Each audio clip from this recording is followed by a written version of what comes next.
Fleming. Je m'appelle Blanche Walnut. C'est l'agence Cuisine Magique qui m'envoie. Je suis heureux de vous voir, mademoiselle. Pendant 15 jours, j'ai appris à cuisiner les œufs de 20 manières différentes. J'espère que vous aurez plus d'imagination que moi. Pour cela, soyez sans crainte, dit-elle en souriant. Ses lèvres entrouvertes découvrent des dents blanches et régulières. Le tailleur rose met en valeur ses yeux bleus et ses hanches aux lignes harmonieuses. Elle serait appétissante, se dit Roy, si elle défaisait cet horrible chignon. Je croyais que l'agence m'enverrait une cuisinière française. Nous sommes à Monte-Carlo, pas à New York. Je suis française par ma mère, monsieur. Mon père était un peintre anglais. Il est tombé amoureux de Monaco à cause de sa lumière. Ma mère tenait un petit restaurant près du port. C'est elle qui m'a appris la cuisine. Roy sourit et fait entrer la jeune femme. Eh bien, nous allons voir tout de suite si vous avez bien appris les leçons de votre maman. Il est 11 heures. Vous avez juste le temps de préparer le déjeuner. Quelques jours plus tard, Roy est nonchalamment installé dans son fauteuil sur la terrasse. C'est là qu'il passe toutes ses matinées. Devant la maison, une Jaguar descend la route. Roy entend le moteur rugir tandis que le conducteur change de vitesse pour prendre le tournant. Les doigts de Roy se serrent davantage sur le bras du fauteuil. Un moment, il fixe ses mains qui tremblent. Le regard vide, il se souvient des titres des journaux quelques mois auparavant. Fleming ne courra plus. Le champion se retire après son accident. La sueur perle à son front. Il se rappelle les deux journalistes qu'il a entendus par hasard dans un bar de Monte-Carlo. « Dommage pour Fleming, disait le premier. Je pensais qu'il serait le prochain champion du monde. »« Bon, c'est courant ce genre d'abandon, » a répliqué l'autre. « Un accident et leur courage s'envole. » Quels fiefs imbéciles, ces journalistes, se dit Roy. Comment peuvent-ils parler de courage? Tout ce qu'ils savent faire, c'est courir derrière les ragots. S'ils savaient le coup que je prépare, ils ne me traiteraient pas de lâche. D'un air pensif, il boit une gorgée de bière. À travers la balustrade, il aperçoit Blanche, qui arrache les feuilles mortes des géraniums. Il y a bientôt 2 semaines qu'elle est là. Elle a pris en main les rênes de la maison. Elle lui consacre tout son temps et semble n'avoir aucune vie privée. Soudain, dans le salon, la sonnerie du téléphone se fait entendre. Roy se lève et décroche. C'est le directeur de sa compagnie d'assurance. « Ça tombe bien, » se dit Roy. « Il est temps qu'il me paye ce qu'il me doit. »« J'aimerais passer prendre l'argent cet après-midi, » dit-il. « En liquide, bien entendu. »« Mais c'est une grosse somme, » s'écrie le directeur. « C'est exact, mais cette grosse somme, comme vous dites, m'appartient. C'est inscrit sur mon contrat. J'ai eu un accident, maintenant, à vous de payer. » Il raccroche et se retourne brusquement. Blanche est là, juste derrière lui. Il surprend dans son regard une lueur étrange. « Prenez votre après-midi, Blanche. Je n'aurai pas besoin de vous. » À 2 heures, Roy est au volant de sa Ferrari rouge. En moins d'un quart d'heure, il est au siège de sa compagnie d'assurance. Conformément à ses vœux, l'argent est là, en liquide. Pour l'occasion, il a acheté une petite mallette dont l'ouverture se déclenche à l'aide d'une combinaison de 3 chiffres. Avant de rentrer chez lui, il se promène un instant sur le port. Il s'arrête dans un bar et commande une bière. Les murs sont couverts de miroirs qui permettent de découvrir d'un seul coup d'œil toutes les personnes qui entrent ou qui sortent. Soudain, il croit reconnaître Blanche. Elle passe juste devant la porte du bar. Elle est accompagnée d'un homme d'une 50aine d'années. Tous les deux semblent engagés dans une conversation très vive. Étrange, se dit Roy en voyant l'allure de Blanche. Elle n'est plus du tout la jeune fille timide qu'il croise tous les jours. Elle porte une robe moulante et des escarpins hauts. Ses cheveux flottent librement sur ses épaules. Roy croit rêver. Non, c'est impossible, se dit-il. Et puis qui c'est, ce type avec qui elle traîne? Il n'a pas l'air très net. La petite Blanche n'est peut-être pas si blanche que ça. Lorsque Roy rentre chez lui, Blanche est déjà là. Elle prépare le dîner. Elle porte son habituelle robe de coton fleuri et ses cheveux sont retenus en chignon. « Avez-vous passé un bon après-midi, Blanche ?»« Je suis allé au cinéma, monsieur. Il repasse Les Tueurs au Majestic. C'est avec Burt Lancaster. »« Ah. Et vous étiez seul ?» demande Roy. « Oui, monsieur. J'aime assez la solitude et puis je ne connais plus grand monde dans cette ville. Toutes mes amies se sont mariées et leurs histoires de bambins ne m'intéressent vraiment pas. » « Le film était bon ?»« Excellent, monsieur Fleming. »« Excellent, monsieur Fleming. » Je ne manque pas d'air. Pourquoi ne m'a-t-elle pas parlé de l'homme qui l'accompagnait? Après tout, c'est sa vie. Enfin, quand même, elle aurait pu choisir un petit ami plus reluisant. Roy a toujours sa mallette à la main. Blanche s'approche de lui. « Monsieur veut-il que je le débarrasse ?»« Non. Occupez-vous du dîner. » Roy monte dans sa chambre et ouvre la mallette. Ses yeux s'illuminent devant les liasses empilées. Il les ôte une à une, puis il les glisse dans un petit sac en plastique. Enfin, après avoir caché le sac sous sa veste, il redescend au salon. Après s'être assuré que Blanche est dans la cuisine, il se dirige vers un grand aquarium qui occupe tout un mur. Roy se passionne pour les poissons exotiques.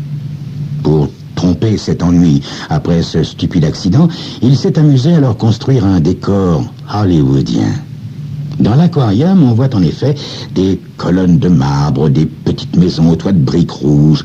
Il y a aussi des arbres minuscules qui frissonnent dès qu'un poisson les frôle. Roy plonge sa main dans l'eau et soulève le toit d'une maison.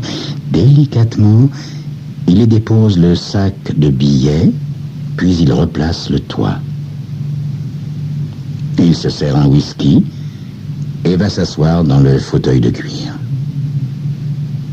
Son regard est vide et des pensées se bousculent sous son crâne. Maintenant que j'ai cet argent, se dit-il, je pourrais laisser tomber. Ce coup risque de me valoir beaucoup d'ennuis. D'un autre côté, Roy avale une gorgée de scotch. Ses yeux brillent de plaisir. D'un autre côté, quoi qu'en pensent ces imbéciles de journalistes, je ne suis pas un dégonflé. Demain soir, comme prévu, je volerai les bijoux de la baronne Ranpaff.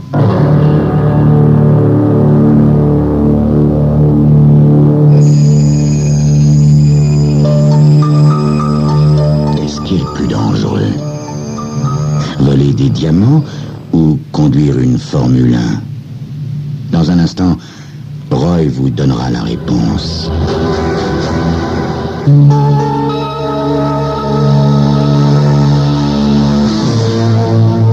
Le lendemain, samedi, Roy appelle Blanche dans sa chambre. « Vous pouvez prendre votre soirée, » lui dit-il. « Je dîne chez la baronne. » Il enfile bientôt un smoking noir.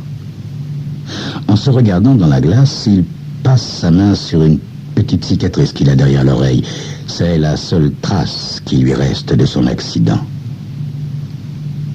C'est le grand soir, se dit-il. Oh, mince, les gants, j'allais les oublier. Allons, Roy, calme-toi. Tu es nerveux comme un collégien avant son premier rendez-vous. Du courage, mon vieux. Il n'y a que 10 minutes de marche pour se rendre à la villa de la baronne. Plusieurs voitures sont déjà là lorsqu'il arrive. Lady Rankoff se précipite à sa rencontre. « Roy, comme c'est bon de te voir, embrasse-moi, veux-tu » Toujours aussi discrète, se dit-il en fixant le cou et les oreilles de la baronne. Il a fallu qu'elle exhibe tous ses brillants. Tant mieux, ça prouve qu'elle les a toujours. Enfin, plus pour longtemps, si tout se passe bien. Après le dîner, les invités se retrouvent au salon pour le café et les liqueurs. Un ami de Lady Rankoff se met au piano. 1 heure plus tard, il joue encore. Le récital n'en finit plus. De temps à autre, un des invités s'échappe de la pièce et revient prendre sa place quelques minutes plus tard. Bientôt, Roy sort à son tour. Il n'y a presque personne dans le vestibule. D'un air nonchalant, Roy prend l'escalier qui mène aux appartements de la baronne. Il commence à inspecter les pièces, mais ne trouve rien d'intéressant. Enfin, il arrive à la chambre de la baronne. Il flotte une odeur de poudre et de parfum qui lui donne le vertige. Pendant quelques instants, ses yeux font le tour de la pièce. Brusquement, son regard s'arrête sur un tableau. Un magnifique portrait de Lady Rankoff. Il sourit. Ça lui ressemblerait assez, se dit-il, de planquer le coffre-fort derrière son image. Elle se croit tellement belle. Il se dirige vers le tableau et le soulève doucement. Le coffre-fort est bien là. Bon Dieu, se dirait, ça va pas être de la tarte, c'est de l'acier trempé.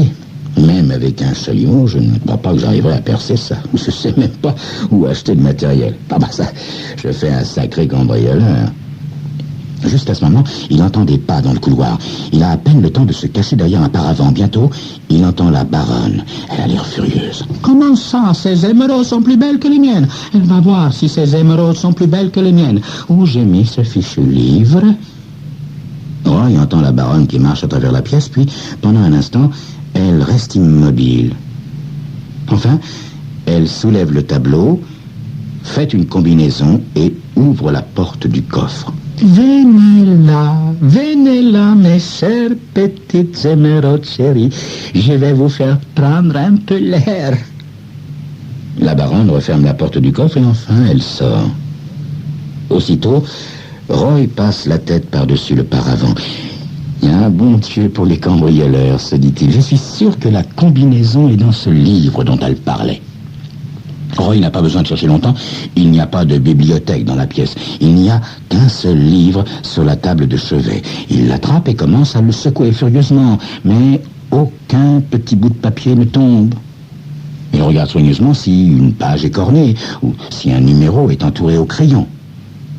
Malheureusement, il ne trouve pas la moindre trace. Nerveusement, il regarde sa montre. 00:15, les invités vont commencer à partir et bientôt, on remarquera son absence. Furieux, il sort de la pièce et descend l'escalier pour rejoindre les autres. Mais soudain, une idée lui vient. Le titre, se dit-il. Tout est dans le titre. Comment n'y ai-je pas pensé? Il remonte les marches 4 à 4. Dans la chambre, il reprend le livre sur la table de chevet. Un sourire éclaire son visage. C'est bien ce que je pensais. Le bouquin s'appelle 425 secondes dans la cité des ombres. Autrement dit, le code est 4, 2, 5. Eh bien, c'est le moment de vérifier. Le bouton tourne 4 fois, puis 2, puis 5. Le cœur battant, Roy attrape la poignée. Il la tourne d'un coup sec. Et la porte s'ouvre en grinçant. Quelle merveille! Se dit Roy en attrapant les bijoux. Finalement, elle a du goût, cette baronne. Roy enfourne des boucles d'oreilles, des colliers, des bracelets dans sa poche. Puis, après avoir refermé la porte du coffre, il retourne parmi les invités. Le récital est maintenant terminé. Tout le monde semble éméché. Personne n'a dû s'apercevoir de son absence. Bientôt, la soirée s'achève. Roy prend congé de son hôtesse. 10 minutes plus tard, il est chez lui. Rapidement, il glisse les bijoux dans le petit sac en plastique avec l'argent, puis il remet le tout dans l'aquarium. Tout s'est passé comme dans un rêve. Il ferme les yeux pour essayer de retrouver son calme. Mais soudain, la lumière l'aveugle. « C'est vous, Blanche? Éteignez cette lumière, bon sang !»« Pardonnez-moi, monsieur. J'ai entendu du bruit, j'étais inquiète. » Bon, c'est bon, c'est bon. Maintenant, allez vous coucher, Blanche. J'ai besoin d'être un peu seul. Après avoir bu un verre, Roy monte dans sa chambre. Mais il a du mal à trouver le sommeil. Finalement, il s'endort à l'aube. Le lendemain, il se réveille en sursaut. Une migraine insoutenable le tenaille, comme s'il avait trop bu. Il descend au salon. Tout est étrangement silencieux. Pas la moindre trace de Blanche dans la cuisine.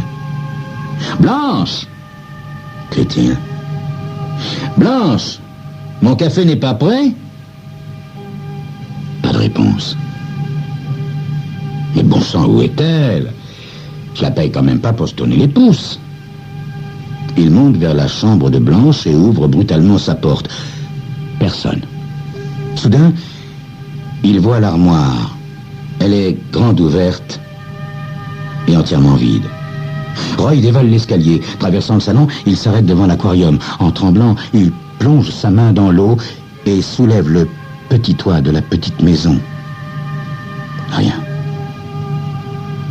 Il n'y a plus rien. L'argent, les bijoux, tout est parti. Roy donne un grand coup de poing sur la vitre de l'aquarium, puis la tête entre les mains. Il s'effondre dans un fauteuil.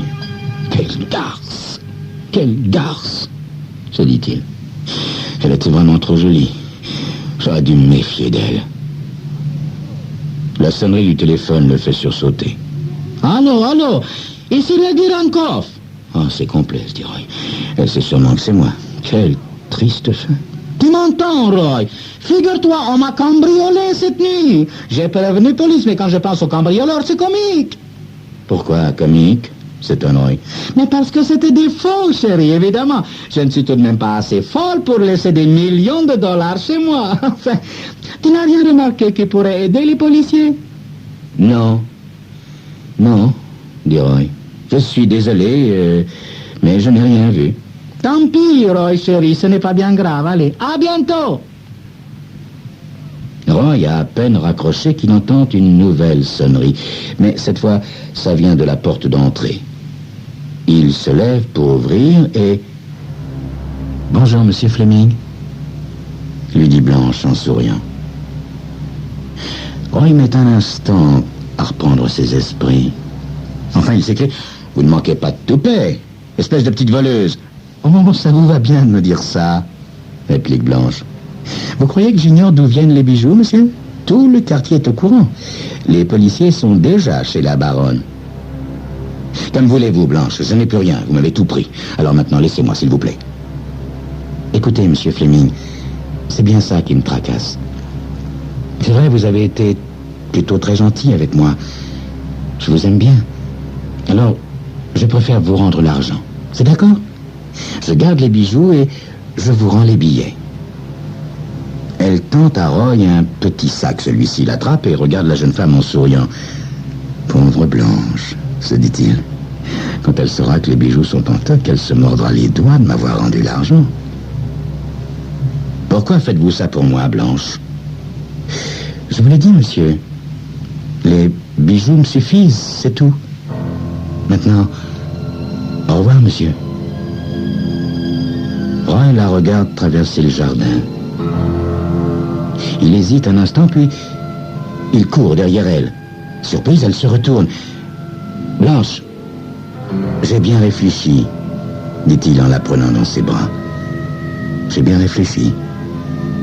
Au lieu de partager, pourquoi ne pas tout dépenser ensemble? »« Tu y gagnes, » dit-elle en souriant. « Je suis sûr que les bijoux valent beaucoup plus que ton argent. » « Tant pis, » réplique Roy. « Il faut savoir faire des sacrifices quand on est amoureux. »